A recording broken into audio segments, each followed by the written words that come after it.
Hello and welcome.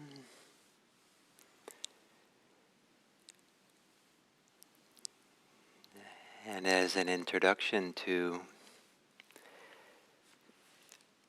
today's topic, kind of a continuation and culmination of this week's discussion about love,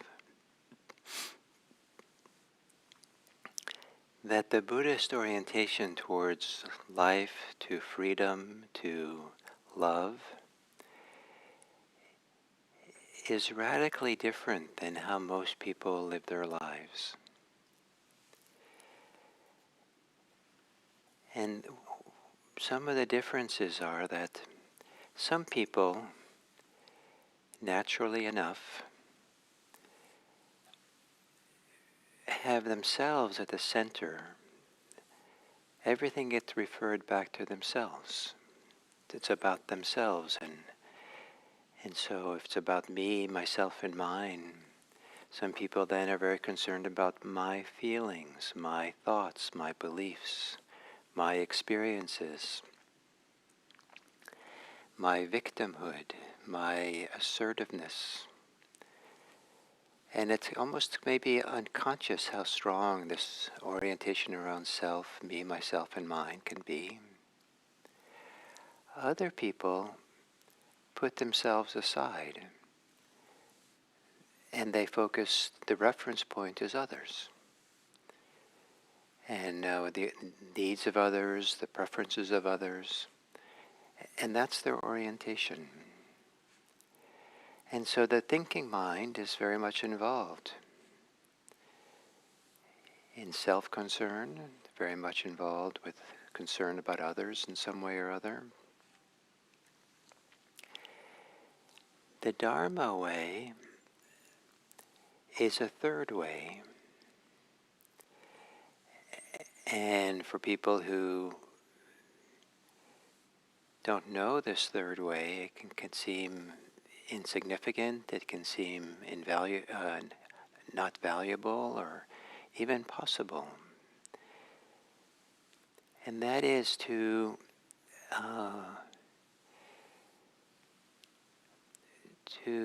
let go of self-concern, let go of other concern, and if anything, be situation-centered. To be realize that the whole world of our direct experience arises from a center that we inhabit. And that when we let go of selfishness, we let go of greed and hatred, envy, hostility, and jealousy, avariciousness, judgmentalism, comparing ourselves to others, judging others. There's this radical simplifying that there's a room then in that freedom for something profound to surface. And this is a love that may be best described as love that has no object, or love that has no reason. That love that is not because someone is lovable. It's not love that needs somebody to love. It's not someone, including oneself. There is a love that radiates. There's a care, a kindness that radiates as a natural capacity. If you turn on a heater, a small little room heater, it radiates heat. That radiating of heat doesn't need a person to be there to receive the heat. The heater has no consciousness, so it doesn't have any concern about itself. It just radiates. A light bulb is the same way. And where these mechanical things maybe shouldn't be used as a metaphor, simile for human beings. I don't know another metaphor for this. That there is a way of being present that is not self-concerned, not other-concerned. If there's any concern at all, it's a concern to get out of the way for profound human functioning that's inconceivable if we're tense, if we're afraid, if we are filled with desires, filled with ill will and hatred. But when all those settle, and we feel at ease, at home, settled, a peace where even our self-concern disappears, it's a new world we live in. And there can be a love for no reason, for no object, that is more satisfying than any other love. So to assume a meditation posture,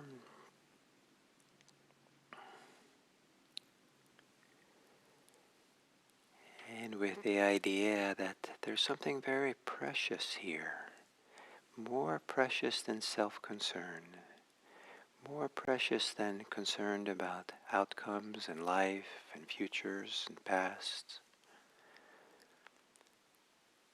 And it's here, centered here, where you happen to be. And to gently close your eyes and let attention reveal itself in your body.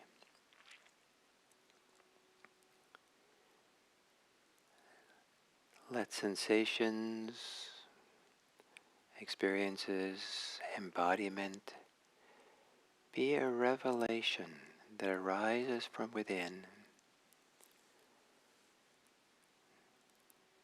The way the body, the vitality, the vibration, the aliveness of your body hums along, independent of your desires and aversions, your fears.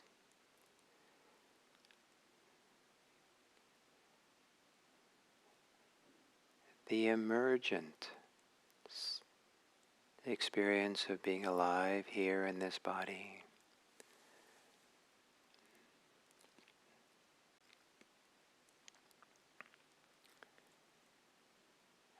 Part of the emergence, what emerges, arises, is breathing. Probably for a good long part of your life, breathing has occurred without your conscious efforts to breathe. Breathing occurs without reference to me, myself, and mine.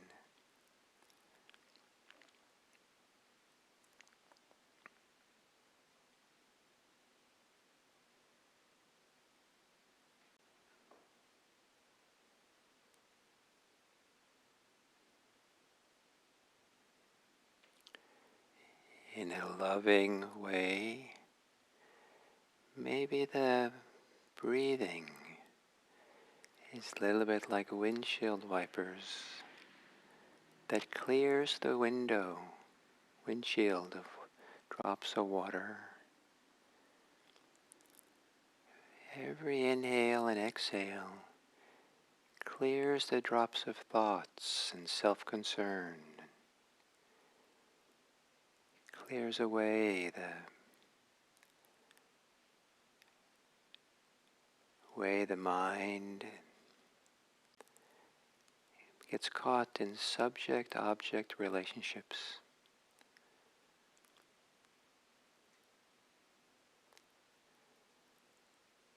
There's something deeper than that, the emergent,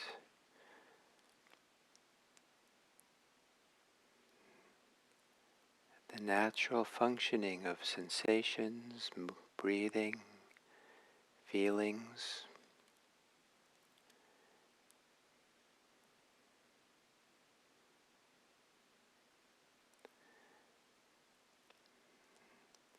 Gently, lovingly, clearing the window of awareness with every breath. And when new drops of thoughts arise, allow them to arise without taking them as me, myself, and mine. Just drops on the windshield of life as breathing clears them.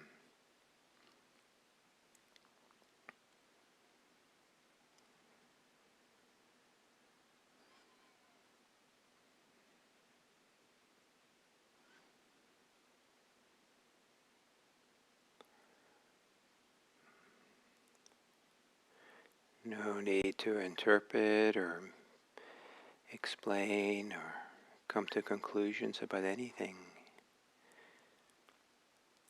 Allow simply experience to reveal itself from within.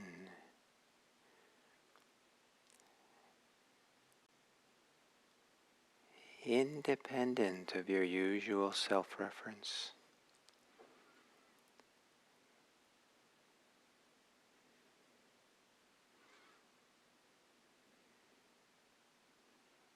Your self-concern can be put on rest.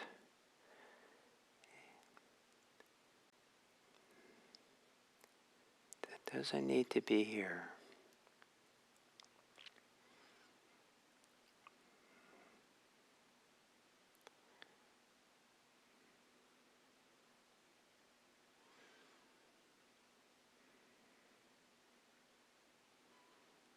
As the deeper emergent experience of life invites a relaxation, a settling here and now.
Chances are that self-concern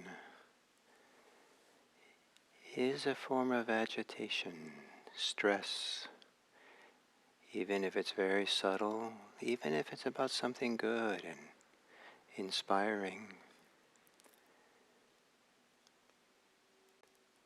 There is a place within of no stress, of no agitation, where there's a sense maybe of contentment, at homeness, peacefulness, maybe at the center of the emergent experience of aliveness.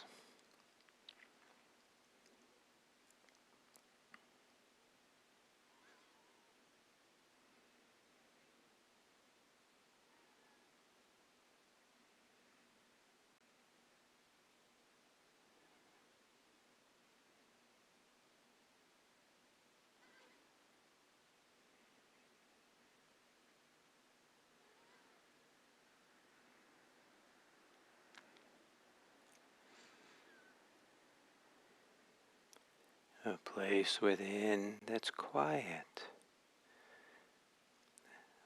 that is not shaped or colored or by thoughts and ideas, judgments of me, myself, and I.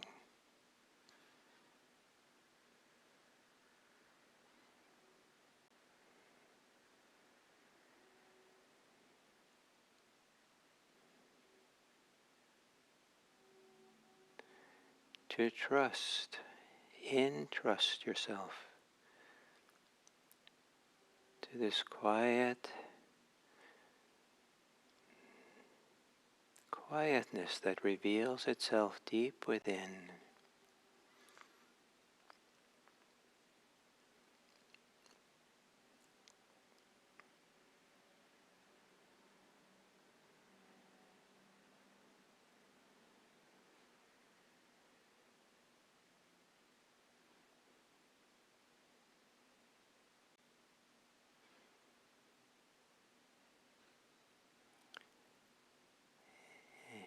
And deep within,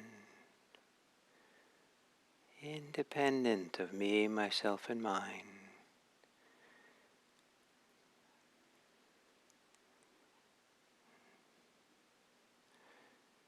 not personal, not impersonal, just a life that lives through us. Can you find, recognize, feel something in the family of love?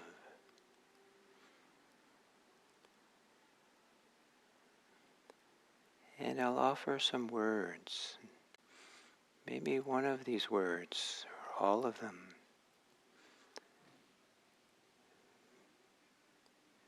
maybe characterizes an innate natural radiance of love deep inside, maybe very subtle.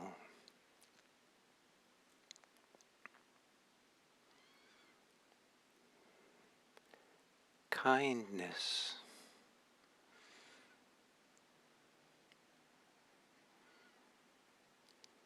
care,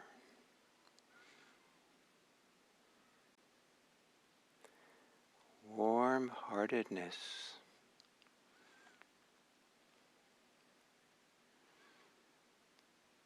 gentle friendliness,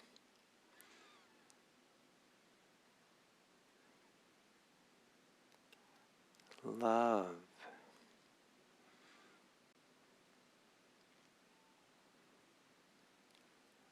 compassion,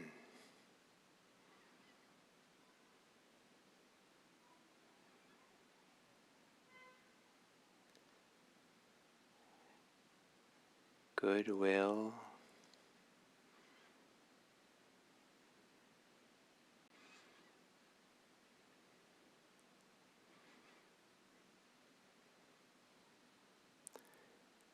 tenderness,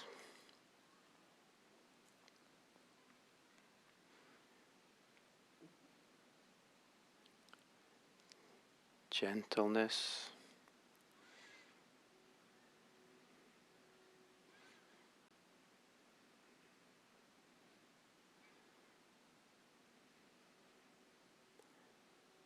warmth,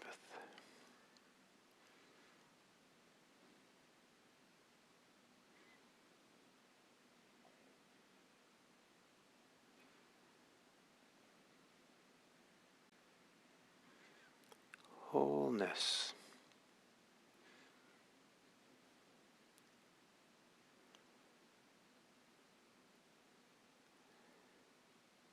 And with breathing as your anchor, breathing as your doorway, stay close to whatever natural, quiet, silent form of love that radiates from within you, that needs no object, needs no subject,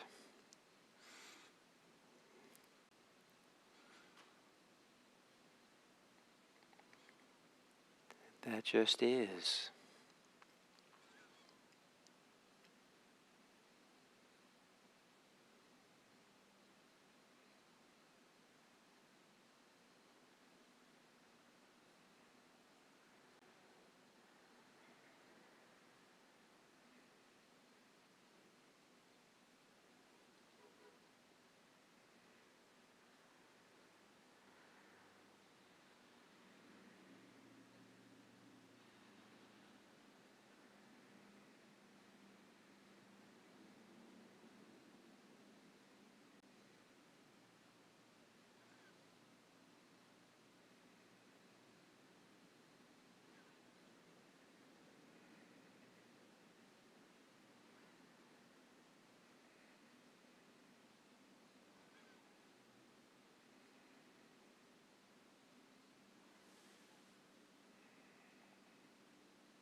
And as we come to the end of this sitting, to imagine that like a heater that radiates warmth out beyond itself, so you radiate love beyond yourself out into the world. Maybe as a form of warmth, maybe as light. And imagine, feel, sense the warmth, the light of your love reaching out into the world, touching everything with love. Anything that comes into awareness, anything you think about out in the world, gets touched with the warmth of your kindness, your goodwill, your care, compassion. A love which is not personal,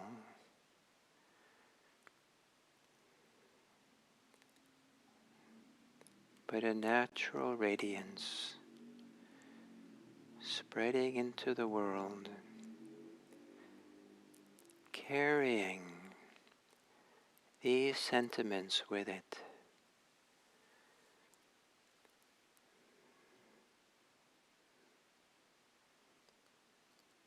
May there be safety for all. May there be health for all. May there be peace for all. May there be happiness. May there be freedom.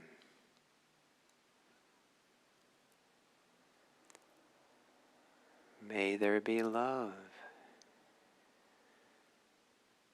May the natural capacity for human love be the way that we live together. And may each of us contribute to a world where natural, simple care, kindness, and love is kept alive. A candle that keeps burning. We never allow it to be extinguished.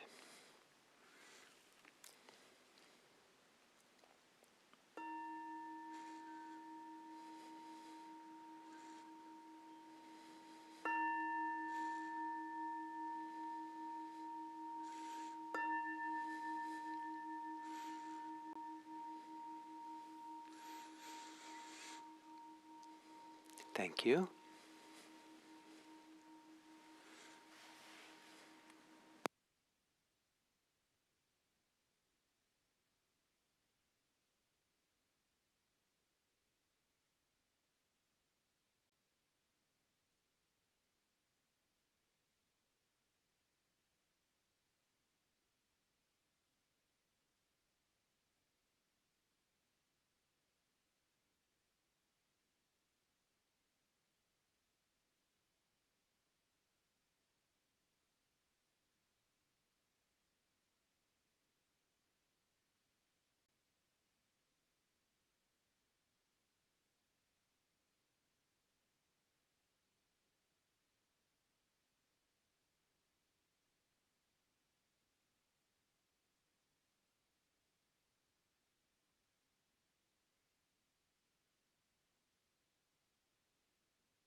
Hello and welcome to this fifth talk in the ongoing series on love from a Buddhist point of view.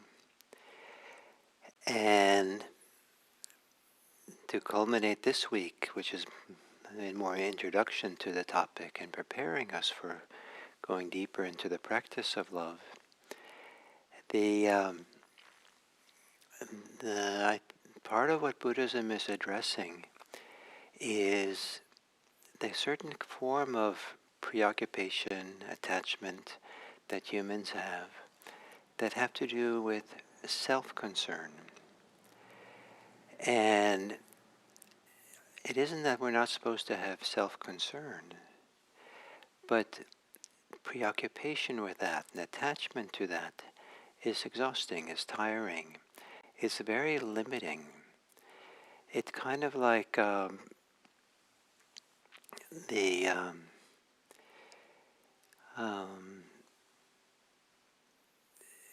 it's kind of like over preoccupation with one thing, and we miss the whole. And the whole of our experience is much more than anything that we can think about as me, myself, and mine. And part of what we're doing in Buddhist practice is opening up to the whole, opening up to that which arises, exists, is present, when attention is not limited, not held in check, not caught in preoccupations. And when we come to the practice of love in Buddhism, it's very easy to approach it from the point of view of self-concern, self-preoccupation. What's in it for me? And sometimes people are looking for a good feeling. They're looking for how to feel good or how to feel better about themselves. And of course, those things are healthy to do, but it's still involved and caught in this little world or big world of me, myself, and mine. And Buddhism is pointing to something radically different. The liberation and freedom that Buddhism is pointing to is a kind of freedom from this self-concern, self-preoccupation. And a wonderful way that this is described in the Buddha's teachings, he describes that as we practice, we start having insight. We clearly see how some of these social emotions we have keep us in check, how they limit us, how they disturb us. So he gives a list of 17 different social emotions. So greed can be social if we want what other people have. Ill will and hatred can often be about other people. Envy and jealousy is often that way. And annoyance, spite, resentment. And he goes through all these different things. And the idea is, in practice, is to be very honest about these. This practice of mindfulness is meant to be a radical honesty about what we're doing, not a headlong rush into some kind of alternative liberation, some place that goes beyond it too quickly. The idea is to stop and really be present and see clearly what's going on here. See how there's self-concern involved, me, myself, and mine. There's attachment involved, there's clinging involved. To really see the constructed nature, how resentments arise with thoughts and ideas and memories and hurts. To really see the ecology of these things until we see them as being constructed, we see them as being conditioned, see them as phenomena that comes and goes, see them as not even personal exactly. They're just the nature of phenomena coming and going. And rather being stuck with them, to have this very clear awareness of them, that we see that they are inconstant. They come and they go, they arise and they pass. So much so that we don't have to identify with them. We can let go. We see that they're not permanent. They pass, even if they return. And in that passing, in the times when they're not there, to appreciate that in a profound way, and to be inspired that it is possible to be free. It is possible not to have these social emotions, social attachments, they're all the time. And then so to begin to relax into that, to really see in a profound way the possibility of being alive, maybe in meditation, where we're radically free of all these social emotions born of attachments, born of clinging, and and to know that this freedom is possible, and to be inspired by that, to be glad by that, to kind of fall in love with that, and to begin shifting the way that we experience ourselves. So we're not experiencing ourselves in what's in it for me, what's happening to me, who am I in relationship to this, I'm a wrong person, I'm a good person, I deserve something, I'm, there's a certain attachment of feeling like you're overly responsible for everything, um, and um, and that some people feel like they shouldn't exist. It's possible, and Buddhism is a problem sometimes because you say, well, there's a self here, and I'm not supposed to have a self, and therefore I'm a bad self, and so it goes. And to have all that come to a stop, to see it as conditioned, as constructed, to see the other side of it that's not always there, to begin intuiting and sensing a freedom within that's not based on that whole world of social emotions. And to discover this, that there is something else that arises naturally. And here the way the Buddha describes this is that he doesn't talk about the practice of love. He just talks about the radiance of love. That when we realize in some deep, deep way, this an alternative way of being alive, that's not self-preoccupied, not other preoccupied in other people, then there is something here which you can't take as being yourself in the conventional way, but there's something that radiates, something that emerges, something that just flows, that cannot flow if we're stressed, that cannot flow if we're caught in anger and hostility. And if we see the world through those lenses, it's actually impossible to see that there is a gentleness, a tenderness, a warmth, a kindness, a caringness. There is love that has no object. It doesn't have to have a reason to be there. It's just a natural radiance, the natural warmth of the heart. And you become warmed by that without needing anything in return, without needing anyone to love you. Um, and and it's just a natural warmth of love, of goodwill, of compassion, of deep loving appreciation, deep loving equanimity. There is a natural capacity for love that doesn't require us to practice it for it to be there. But it does require us to get out of the way. And I offer this not because it's easy to do, but I offer this teaching today so that you put a little question mark behind the common human tendency to be self-preoccupied. What's in it for me, myself, and mine? And put a question mark. It doesn't have to be this way.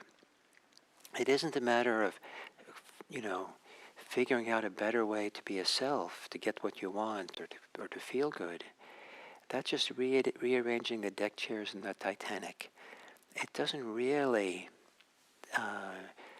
provide access to this deeper experience of freedom, which in a certain kind of way is impersonal, a certain kind of way is universal, a certain kind of way is arising out of you. It's not arising out of anybody else.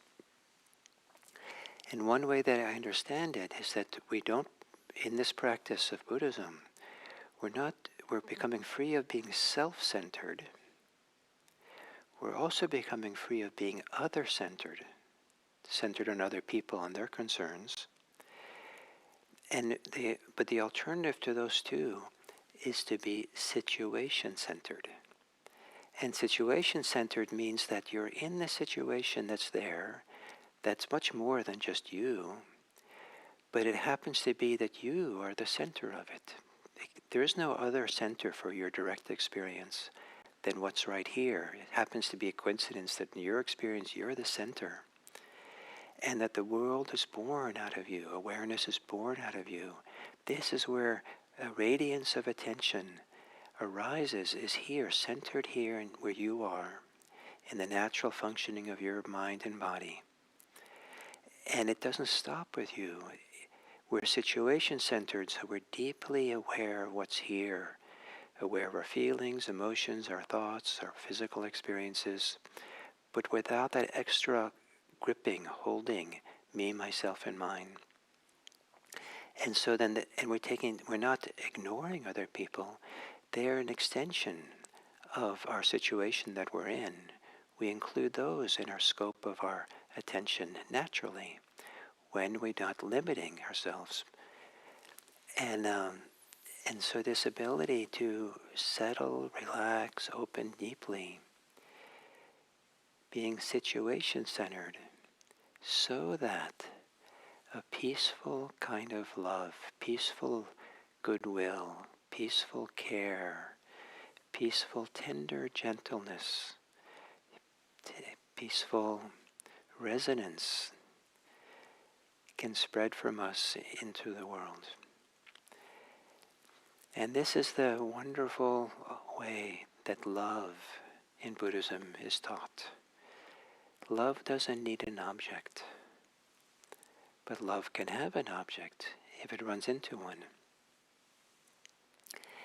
So this different orientation.